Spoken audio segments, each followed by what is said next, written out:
Assalamualaikum warahmatullahi wabarakatuh. Di video yang keempat ini, saya akan menjelaskan mengenai sejarah sastra pada periode 1950-an. Pertama, sejarah. Setelah Chairil Anwar meninggal, lingkungan kebudayaan gelanggang seniman merdeka seakan-akan hilang vitalitas. Dalam kehidupan nasional pun, kabut dan suram mulai nampak. Mengisi kemerdekaan tidak semudah yang dipikirkan.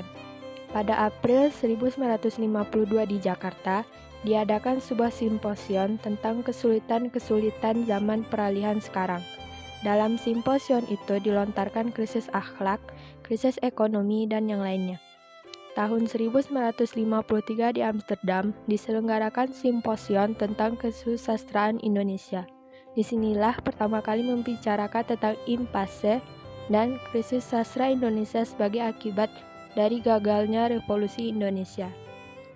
Masalah ini ramai diperbincangkan ketika terbit majalah Konfrontasi pada pertengahan 1954. Dalam nomor pertama majalah itu dimuat sebuah esai Sudjatmoko berjudul Mengapa Konfrontasi. Di dalam karangan itu secara tandas dikatakan oleh penulisnya bahwa sastra Indonesia sedang mengalami krisis. Karangan ini mendapat reaksi hebat terutama dari kalangan sastrawan sendiri. Nugroho Notosusanto, S.M. Ardan, Ujang Saleh secara tandas disertai bukti yang sukar untuk dibantah. Menolak penamaan krisis sastra. Menurut mereka, sastra Indonesia sedang hidup dengan subur. Selanjutnya, sastra majalah. Sejak 1953, Balai Pustaka yang merupakan penerbit utama buku-buku sastra, kedudukannya tidak menentu, karena berkali-kali mengalami perubahan status. Ditambah dengan penempatan pimpinan di tangan orang yang bukan ahli pula, kian tak mencukupinya anggaran yang tersedia, menyebabkan kemacetan produksinya. Masa aktivitas sastra terutama hanya dalam majalah-majalah seperti Gelanggang Siasat, Mimbar Indonesia, Benih, Pujangga Baru, dan lain-lain. Karena sifat majalah, maka karangan-karangan yang mendapat tempat terutama yang berupa sajak, cerpen, dan karangan lain yang tidak begitu panjang, sesuai dengan yang dibutuhkan oleh majalah-majalah. Keadaan seperti itulah yang menyebabkan lahirnya istilah sastra majalah. Istilah ini pertama kali dilansir oleh Nugroho Notosusanto dalam tulisannya Situasi 1954. Pada masa persoalan krisis kesusastraan Indonesia tengah ramai, ada persoalan lainnya, angkatan sesudah angkatan 45. Dalam simposium yang diselenggarakan oleh Fakultas Sastra UI tahun 1955, Harjadi S. Hartowadjoyo memberikan sebuah prasaran yang berjudul Puisi Indonesia Sesudah Chairil Anwar. Pada tahun 1960 di Jakarta, diselenggarakan simposium Sastra Ajib Rosidi memberikan sebuah prasaran tentang sumbangan angkatan terbaru sastrawan Indonesia kepada perkembangan kesusastraan Indonesia. Dikemukakanlah bahwa sikap budaya para sastrawan yang tergolong kepada angkatan terbaru merupakan sintesis dan sikap ekstrem mengenai konsepsi kebudayaan Indonesia. Pertama adalah sikap yang berpendapat bahwa kebudayaan Indonesia itu merupakan persatuan dari puncak-puncak kebudayaan daerah. Kedua adalah sikap yang berpendapat bahwa kebudayaan Indonesia adalah mendunia dan mempersetan kebudayaan daerah. Maka sikap sintesisnya adalah kebudayaan nasional Indonesia akan berkembang berdasarkan kenyataan-kenyataan dalam masyarakat Indonesia masa kini, yaitu adanya kebudayaan daerah dan pengaruh dari luar. Yang ketiga, impasse dalam sastra Indonesia. Pada tulisan yang berjudul Situasi 1954 yang ditujukan kepada sahabatnya Ramadan KH, yaitu Nugroho Notosusanto, mencoba mencari latar belakang timbulnya penamaan impasse sastra Indonesia, yang bagi dia tidak lebih hanya sebuah mite atau dongeng belaka. Menurutnya, asal-usul timbulnya mite itu adalah pesimisme yang berjangkit di kalangan orang-orang tertentu pada masa sesudah pengakuan kedaulatan. Pesimisme itu berjangkit di kalangan mereka yang pada zaman federal hidup lebih enak dan mereka yang pada zaman pada masa revolusi punya impian-impian yang muluk indah tentang zaman sesudah perang kemerdekaan. Selanjutnya mengenai pengarang pada periode 1950.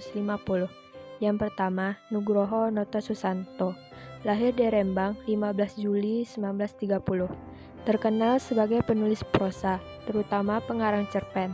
Sampai sekarang menerbitkan 3 kumpulan cerpen. Pertama, Hujan Kebagian 1959, Tiga Kota 1959, dan Raja Sayange 1963.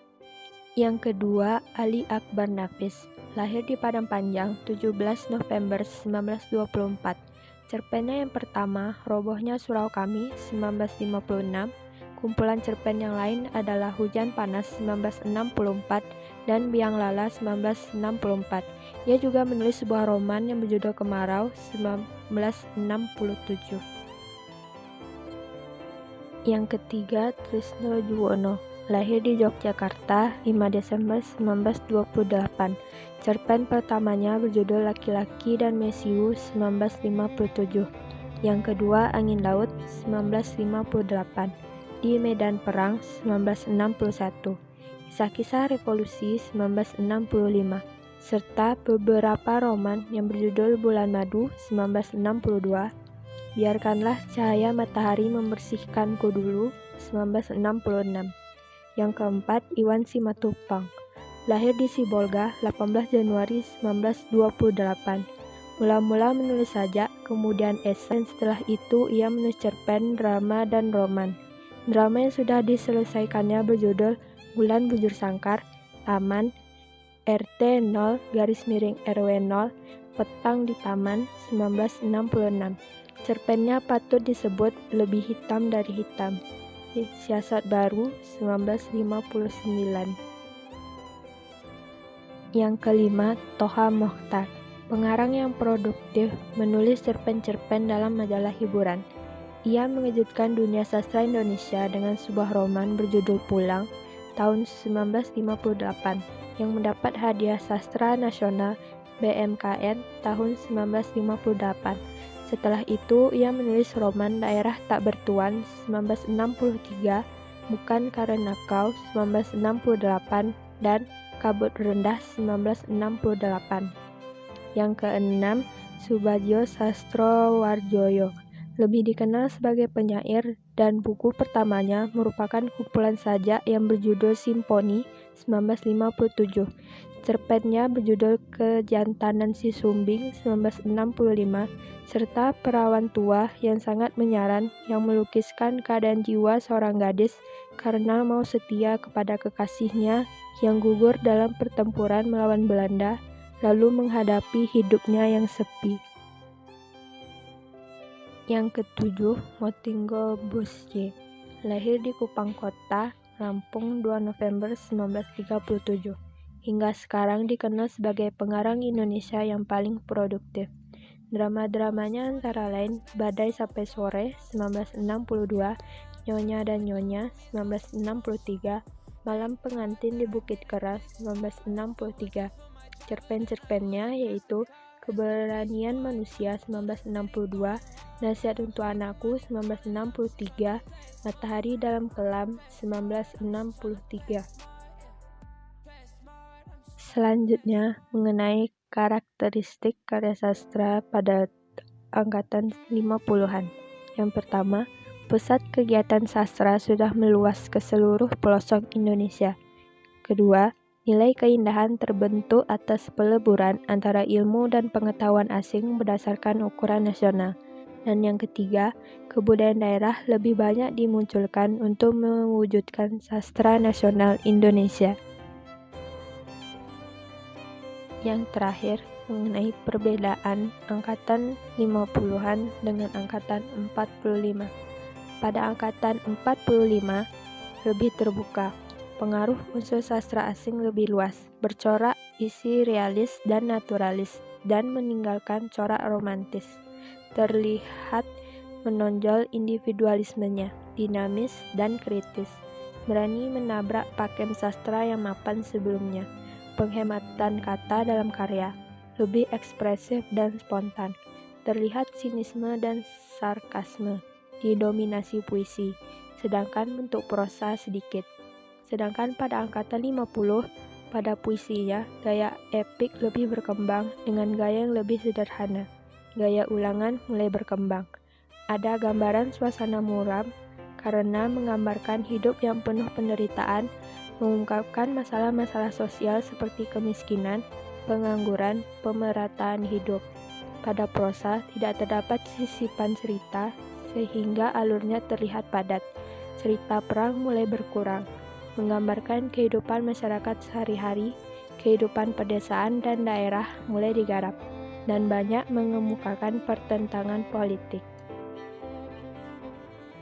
Itulah tadi penjelasan mengenai sejarah sastra pada periode 1950-an.